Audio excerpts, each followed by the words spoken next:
Assalamualaikum, welcome back to my channel. Nah, kali ini aku nggak sendiri ngomongnya ya.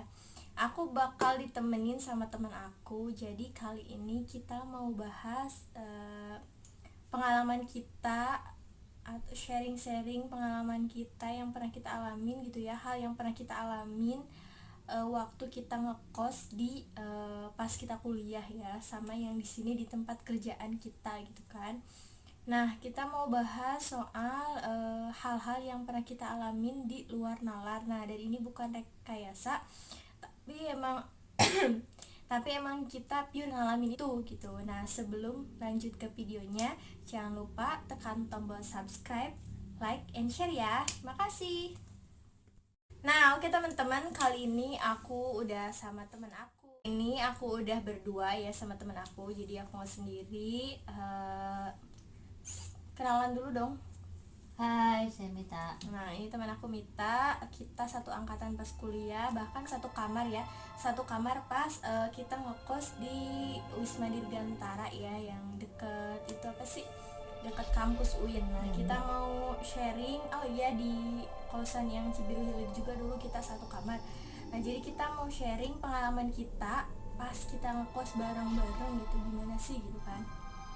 Ini nggak ada maksud buat nakut-nakutin biar nggak ngekos di sana atau gimana, nggak ada ya. Ini pure pengalaman kita, kita yang ngalamin, dan intinya bukan cuma aku aja yang ngalamin, tapi dia juga ngalamin hal yang aku rasain pas kita ngekos bareng-bareng di sana itu. Cuma kita ya jarang ngobrol aja, misalkan kita ngalamin suatu hal A, kita ngobrol-ngobrol nih ngebahas A, jarang gitu kan. Cuma di waktu-waktu yang emang bener-bener kita mau ngomongin aja gitu.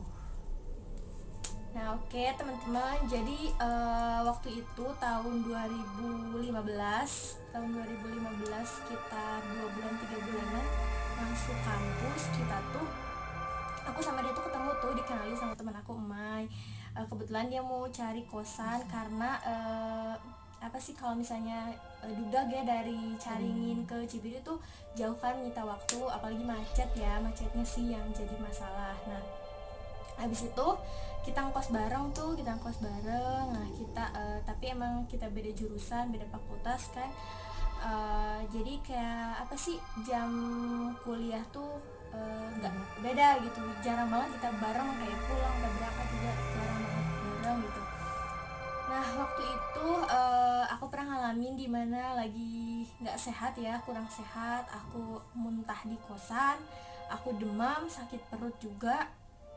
Tiba-tiba dia makan mie. Nah, dia tuh nemuin apa sih, jarum pentul di mie itu. Bayangin dong gitu kan, kayak misalkan kalau misalnya seianya jatuh gitu Posisi kan. dapur sama Iya, ini kan dapur sama kamar tuh jauh gitu kan. Terus kan kalau misalnya emang udah ada di pancinya, pas di manasin air tuh kan pasti kelihatan gitu kan ya. Kalau emang dari ini kan nggak logis juga gitu. Kalau emang dari mie kan pasti produksi mie itu melalui beberapa standarisasi gitu ya, yang apa sih, tahapan yang menjamin gitu keamanan dari produk mie itu gitu. Nah, nemu apa sih, jarum pentul di mie. Nah, habis itu kan aku posisinya emang lagi sakit ya, udah muntah tuh, sakit perut, demam segala macem, kayak udah deh, bodo amat dengan keadaan. Habis aku sakit banget iya. Nah, aku tuh guling-guling kan, sakit perut. Nah, kebetulan dekat kosan kita tuh ada kosan temen dia kosannya dekat ya, maksudnya gitu. Dia lari ke kosan si temen kita gitu, si R ya. Nah, posisinya di jalan dia ketemu sama orang-orang yang berbaju hitam, dan dia kayak bawa apa sih, bawa tas gitu ya, bawa peralatan gitu. Nah, pas dia nengok, si orang itu udah nggak ada.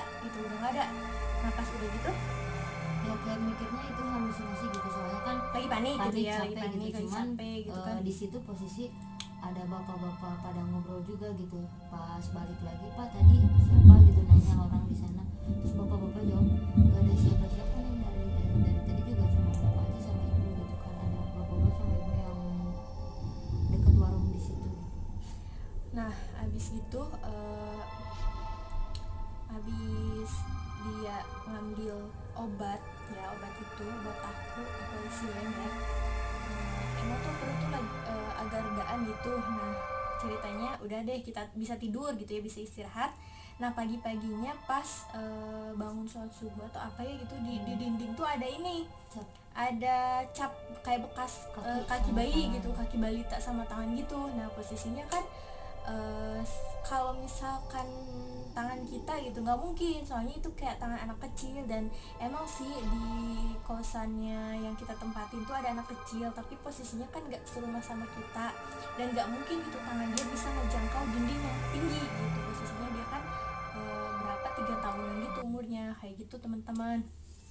Nah pernah juga suatu malam, waktu itu malam Jumat, aku lagi tidur sama Emai, kebetulan dia nggak tahu lagi kemana gitu ya, malam Jumat. Nah kata Emai itu gini, sebelum kita tidur tuh, tahu nggak sih kalau misalnya lagu Lengserung itu sebenarnya bukan Lengserung itu bukan lagu hantu atau yang mistis-mistis kayak gitu, katanya itu emang lagu Jawa gitu kan.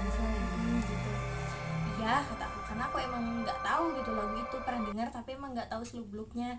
Nah pada malam itu, malam Jumat, aku kebangun tuh masih ingat 1:30, kayak ke bawah angin gitu ya, ada suara kayak nyanyi-nyanyi gitu, nggak tahu nangis, nggak tahu nyanyi-nyanyi gitu, nggak jelas, suaranya samar-samar kayak gitu.